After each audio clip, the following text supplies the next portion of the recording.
আপনাদের অনুপ্রেরণার আরেক নাম থটস অফ বিল্লাল একজন আলেমকে গালিগালাজ করছে প্রকাশ্যে এবং সেটা এই ভাই ওইখানে উপস্থিত ছিল, সে নিজের চোখে দেখেছে। দেখুন ভাই, আলেমকে আমি সম্মান করি, কিন্তু এমন বোকাতে তো আমার আলেম যদি হয় তাহলে কিন্তু তাকে সম্মান করা যায় না। দেখেন, প্রথমে আমার ফুল কথাটা শুনে নিন, তারপরে আমাকে যাচাই বাছাই করবেন যে আমি ভুল বলছি না ঠিক বলছি। দেখুন ভাই, প্রথমে এইদের কথাগুলো শুনে নিন, তারপরে আমি বলতেছি আমার নিজের মনের রাগগুলো আমি প্রকাশ করবো কিছুক্ষণ পরে। আগে এদের কথাগুলো শুনে নিন।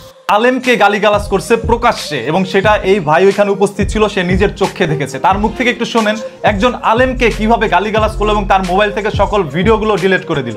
ভাই একটু বলেন। আর সামনে আসলে ঘটনাটা ঘটছে, আমি নিজে সাক্ষী।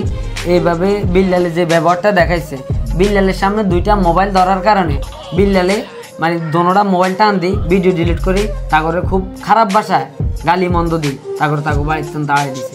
আমার কয় যে আপনারা আসলে কোনো ম্যানার জানেন না, আপনারা মানুষের সময়ের মূল্য দিতেন জানেন না, আমরা নিয়ন্ত্রণ চলে যান মিয়া কত না ইয়েন সাপড়ি টাপড়ি খেত খামার তো ঘুরিয়েছে, মানে হে এইভাবে আঙ্গর মানে এত বিশ্রী ভাষায় আঙ্গরে গালাগালি করে হার করে দিছে। আর কি কইতে আমার এত খারাপ লাগে। যেহেতু বিল্লাল একজন কন্টেন্ট ক্রিয়েটর, সেহেতু অন্যান্য কন্টেন্ট ক্রিয়েটররা তার কাছে কিন্তু যায়, এটা খুবই স্বাভাবিক। তার কাছে গিয়ে যে যার যার স্বার্থেই যাক, ভিডিও করার জন্য গিয়েছে, এই জন্য তার বাসা থেকে একজন মানুষকে একরকম ঘাট ধাক্কা দিয়ে বের করে দেওয়া হয়েছে আপনাদেরকে। তো এইরকম একটা নিকৃষ্ট মানুষকে নিয়ে আপনারা কি বলতে চান? আপনাদের মতামতগুলো কমেন্ট।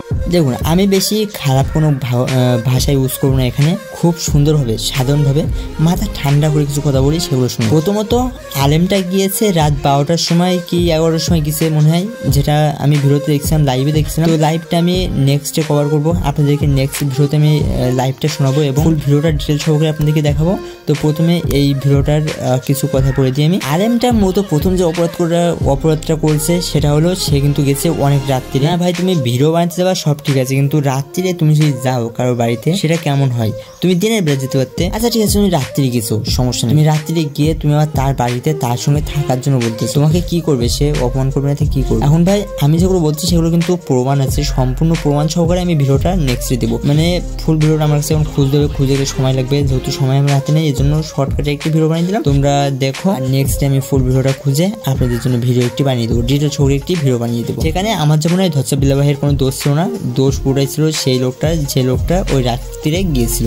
তো নেন, নেক্সট ভিডিওতে দেখা হবে। যদি পারেন তো চ্যানেলটি সাবস্ক্রাইব করে রাখবেন এবং ভিডিওতে একটি লাইক দিয়ে দিবেন। আর আপনি কার ফ্যান, ওমর ভাইয়ের নাকি ধরছে বিল্লাল ভাইয়ের, অবশ্যই কমেন্টে জানিয়ে দিবেন।